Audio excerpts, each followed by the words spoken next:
সব জাতিগোষ্ঠীকে নিয়ে rainbow nation গড়ে তুলবে বিএনপি, বলছেন মির্জা ফখরুল। একটি দল অপব্যাখ্যা দিয়ে বেহেশতের সার্টিফিকেট দিচ্ছে, বললেন অ্যানি। এদিকে আওয়ামী লীগ আমলের মতো ভোট কারচুপির ষড়যন্ত্র চলছে, বলছেন হাসনাত আব্দুল্লাহ। এবং এনসিপির সঙ্গে জোট নিয়ে যা বললেন সালাউদ্দিন আহমদ। শুনছিলেন সংবাদ শিরোনাম, এবার বিস্তারিত।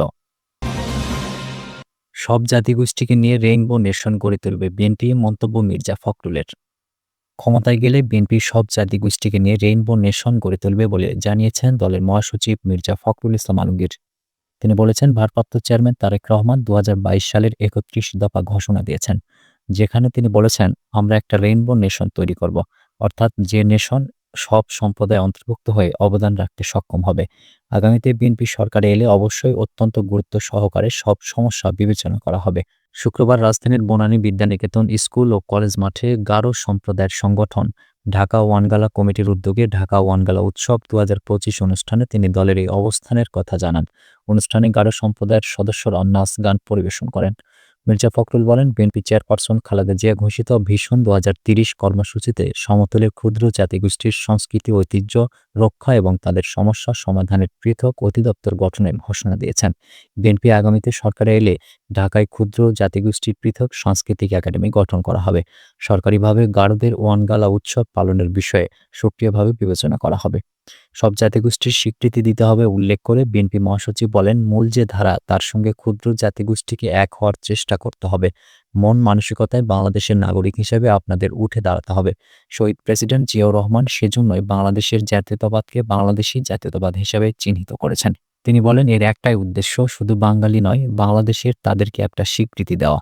আর যে আদিবাসী আছেন, জাতিগোষ্ঠী আছেন, তাদেরও সেই স্বীকৃতি তিনি দিয়েছেন। তখন থেকে আমরা গারো সম্প্রদায়কে স্বীকৃতি দিয়েছি তাদের কৃষ্টি সংস্কৃতিকে টিকিয়ে রাখার জন্য। মির্জা ফখরুল বলেন, বিএনপির দায়িত্ব হচ্ছে সম্প্রদায়গুলোকে মূল সম্প্রদায়ের সঙ্গে কিছুটা এক করা, সেই সঙ্গে তাদের অর্থনৈতিক অবস্থান যেন উন্নত হয় তার ব্যবস্থা করা, একই সঙ্গে তাদের কৃষ্টি সংস্কৃতিকে ধরে রাখার চেষ্টা করা। একটি দল অপব্যাখ্যা দিয়ে বেহেশতের সার্টিফিকেট দিচ্ছে, বলছেন অ্যানি।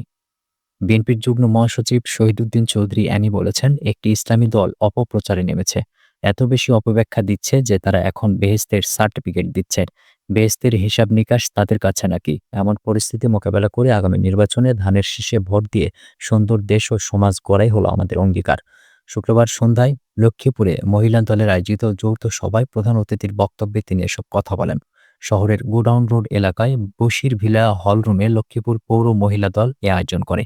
শহীদুদ্দিন চৌধুরী অ্যানি বলেন, জিয়াউর রহমানের রাজনীতি বাংলাদেশি জাতীয়তাবাদ। এই রাজনীতির মধ্যে সব ধর্ম বর্ণ গোত্র সবাই বাংলাদেশি। বিএনপি কখনো ফ্যাসিস্ট ও স্বৈরাচারী ভূমিকায় এবং কর্তৃত্ববাদী আচরণে থাকেনি, যেটা শেখ হাসিনা গত ১৭ বছর করেছে। সেই সময়ে যাদের দিয়ে আমার আপনার ও সমাজের উপর অত্যাচার নির্যাতন করেছে, আজকে তাদের একটি বিশেষ ইসলামী দল সঙ্গে নিচ্ছে।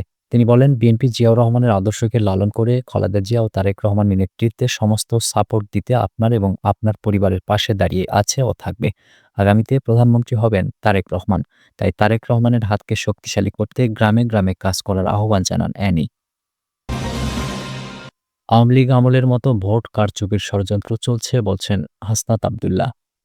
জাতীয় নাগরিক পার্টির মুখ্য সংগঠক হাসনাত আব্দুল্লাহর অভিযোগ, আসন্ন সংসদ নির্বাচনেও আওয়ামী লীগ আমলের মতো কারচুপির ষড়যন্ত্র চলছে। শুক্রবার রাজধানীর শাহবাগে শহীদ আবু সাইদ ইন্টারন্যাশনাল কনভেনশন সেন্টারে এনসিপির এক সভায় এই অভিযোগ করেন তিনি। এনসিপির ঢাকা মহানগর এবং ঢাকা জেলা শাখা নিয়ে সভা হয়। হাসনাত আব্দুল্লাহ বলেন, একটা ইলেকশন ইঞ্জিনিয়ারিংয়ের দিকে আবার আমরা যাচ্ছি। ২০২৪, ২০১৮, ২০১৪ সালের যে বিতর্কিত নির্বাচন হয়েছে, আমরা চাই না এই বিতর্কিত নির্বাচনের আর পুনরাবৃত্তি ঘটুক।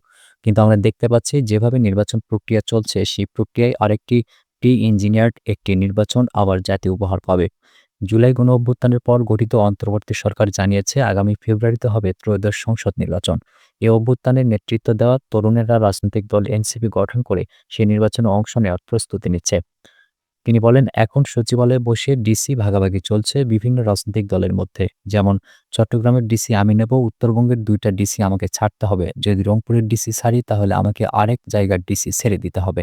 এই এনসিপি নেতা বলেন, একটি রাজনৈতিক দল তার নিয়ন্ত্রিত যে ব্যাংকগুলো দখল করেছে, যে ব্যবসা প্রতিষ্ঠানগুলো দখল করেছে, সেই ব্যাংক এবং ব্যবসায়িক প্রতিষ্ঠানের কর্মচারীদের পোলিং এজেন্ট হিসেবে নিয়োগ দেওয়ার চেষ্টা চালাচ্ছে। আমরা দেখতে পাচ্ছি একটা রাজনৈতিক দল স্কুল কমিটিগুলো ও এগুলোর সভাপতি সাধারণ সম্পাদক পদ দখল করেছে, শিক্ষকদের জিম্মি করেছে। আগামী নির্বাচনে কেন্দ্র দখল করার জন্য তাদের এখনই সশস্ত্র কায়দায় ট্রেনিং দেওয়া হচ্ছে। নির্বাচন কমিশনের সমালোচনা করে হাসনাত বলেন, এ কমিশন একটা স্পাইনলেস কমিশন। নির্বাচন কমিশনকে গণিমতের মাল হিসেবে রাজনৈতিক দলগুলো ভাগাভাগি করে নিয়েছে। রাজনৈতিক দলগুলো উপদেষ্টার কাছে গিয়ে বলে যে এই উপদেষ্টা থাকতে পারবেন না, ওই উপদেষ্টা থাকতে পারবেন না, ওই উপদেষ্টা থাকতে পারবেন না, সেই উপদেষ্টা থাকতে পারবেন না। বাংলাদেশের প্রতিটি প্রতিষ্ঠান এই ২টা দল নিজেদের মধ্যে ভাগ করে নিয়ে গিয়েছে। অন্তর্বর্তী সরকারকে হুঁশিয়ার করে হাসনাত আব্দুল্লাহ বলেন, আমরা অন্তর্বর্তী সরকারকে বলতে চাই, আপনি যদি এই দর্শকের ভূমিকা পালন করেন, আমরা এখানে আপনাকে এনেছি ন্যায্যতা নিশ্চিত করার জন্য। কিন্তু আপনি রাজনৈতিক দলগুলোর কাছে, কতিপয় দলের কাছে নতজানু হয়ে তাদের ডিসি ভাগাভাগিতে আপনি সহায়তা করছেন। একটা নিরপেক্ষ ও গ্রহণযোগ্য নির্বাচন জাতিকে উপহার দেওয়ার জন্য আমরা সহায়তা করতে প্রস্তুত। কিন্তু সেখানে রাজনৈতিক দলগুলোর ক্ষমতা ভাগাভাগি, প্রশাসন ভাগাভাগি বন্ধ করতে হবে। এনসিপির সঙ্গে জোট নিয়ে যা বললেন সালাউদ্দিন। আসন্ন ত্রয়োদশ জাতীয় সংসদ নির্বাচনকে কেন্দ্র করে বিএনপি এনসিপির জোট নিয়ে বেশ কিছুদিন ধরেই রাজনৈতিক অঙ্গনে গুঞ্জন শোনা যাচ্ছে। এবার বিষয়টি নিয়ে মুখ খুলেছেন বিএনপির স্থায়ী কমিটির সদস্য সালাউদ্দিন আহমদ। জোটবদ্ধ রাজনীতির বিষয়ে বিএনপির নেতা বলেন, সব দলের সঙ্গে আলোচনা চলছে, এনসিপির সঙ্গেও যোগাযোগ আছে, তবে এখনই জোট গঠনের বিষয়ে কিছু বলা যাচ্ছে না, আলোচনা চলছে। শুক্রবার গুলশানে নিজ বাসভবনে সমসাময়িক রাজনৈতিক পরিস্থিতি নিয়ে সাংবাদিকদের সঙ্গে আলাপকালে এসব কথা বলেন তিনি। আসন্ন জাতীয় সংসদ নির্বাচনকে সামনে রেখে প্রস্তুতির প্রসঙ্গে সালাউদ্দিন বলেন, এ মাসের মধ্যেই ২০০ আসনে একক প্রার্থীকে গ্রিন সিগন্যাল দেবে বিএনপি, যাতে তারা মাঠে কাজ শুরু করতে পারেন। প্রত্যেক আসনে একাধিক যোগ্য প্রার্থী রয়েছেন। শরিক দলের সঙ্গে আলোচনা করে চূড়ান্ত মনোনয়ন নির্ধারণ হবে। যারা মনোনয়ন পাবেন না তাদেরও অন্যভাবে মূল্যায়নের সুযোগ থাকবে। তিনি বলেন, ফ্যাসিবাদ বিরোধী আন্দোলনের শরিক ও গণতন্ত্রপন্থী অন্যান্য শক্তিগুলোকে সঙ্গে নিয়ে ৩১ দফা বাস্তবায়নে কাজ করবে বিএনপি। জোট ও সরকার গঠনের ক্ষেত্রেও শরিকদের যথাযথ গুরুত্ব দেওয়া হবে। প্রয়োজনীয় সংখ্যক আসন ছাড় দেওয়ার পরিকল্পনাও আছে। এর আগে এনসিপির উত্তরাঞ্চলের মুখ্য সংগঠক সার্জিস আলম বলেন, কোনো একটি নির্দিষ্ট রাজনৈতিক দলের সঙ্গে মিলিত হয়ে রাজনীতি করা বা নির্বাচন করব, এখন পর্যন্ত এরকম কোনো পরিকল্পনা আমরা করিনি। আমরা আমাদের সর্বোচ্চ চেষ্টা করব।